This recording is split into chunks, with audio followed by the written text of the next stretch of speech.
Final decision हो गया। आज लास्ट डेट है। योगेश वर्मा जी सिंबल लेके गए हैं और वो नामांकन आज करेंगे। योगेश वर्मा जी उनकी वाइफ, ये मतलब मुझे कंफर्म नहीं, लेकिन मुझे लगा कि क्या नाम शायद वाइफ का ही है। लेकिन आपको मिला था टिकट पहले किसी और को, फिर आपको मिला। एक कार्यकर्ताओं में खुशी थी और अचानक से अब ये फिर से टिकट कट जाना। कल अब नामांकन दाखिल कर चुके थे।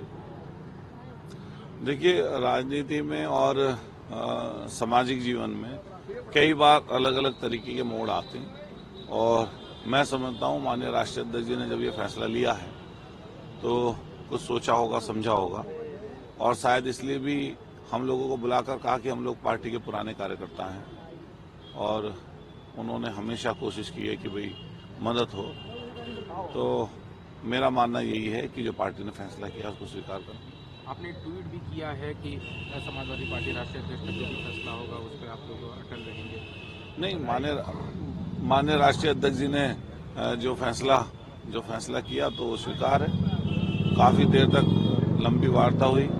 उस लंबी वार्ता में कई बातें आई। हालांकि वो बातें ऐसी हैं कि मान लिया उसको तो हम लोग डिस्क्लोज नहीं कर सकते, लेकिन राष्ट्रीय अध्यक्ष जी ने बात की और बात करने के बाद में फैसला किया। बहुत सुबह आज आपको बुला लिया उन्होंने। हाँ, मतलब पूरी रात से हम लोग यहीं पे थे तो साहब जल्दी आए। माननीय राष्ट्रीय अध्यक्ष जी सुबह जल्दी आए और राष्ट्रीय अध्यक्ष जी जल्दी आकर मुझसे बात की और दोनों लोगों की सहमति बनाकर फिर उनको जो है सिंबल देकर भेजा।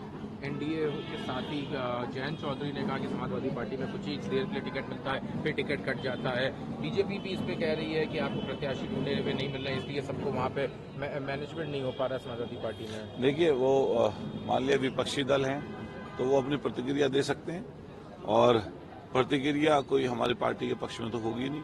तो मान लिया वो विपक्षी दल हैं तो अपनी विपक्षी जैसी प्रतिक्रिया देंगे।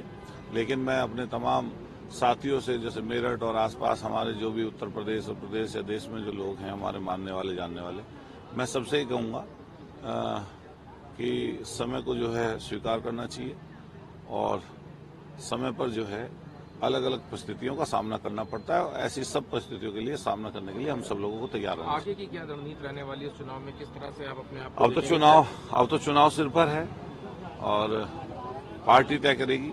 जो पार्टी तय करेगी, मान लिया विधायक तो हमें सदना के लोगों ने बनाई रखा है। संघर्ष की हमारी एक पहचान है तो वो संघर्ष लगातार जारी रहेगा। प्रत्याशी को सपोर्ट करेंगे? नहीं, प्रत्याशी तो नहीं, प्रत्याशी मान लिया कर दिया तो उसको सपोर्ट करेंगे। कहीं अफसोस होगा, दुख होगा एक लंबे? नहीं, मान लिया ऐसा है ना, जैसे कोई कहने लगे कि भाई आपका टिकट कट गया तो खुशी हो रही है, तो ऐसा तो होता नहीं है। मतलब ये ऐसी भी चीज नहीं है कि मान लिया इसको हम लोग ऐसा करें। तो लेकिन पार्टी के राष्ट्रीय नेतृत्व ने, माननीय राष्ट्रीय अध्यक्ष जी ने कुछ तय किया और मुझे यहाँ पर बुलाया, मुझसे बात की और काफी लंबी देर तक वार्ता की। तो मैं कहूँगा कि हम लोग इसे स्वीकार करते हैं।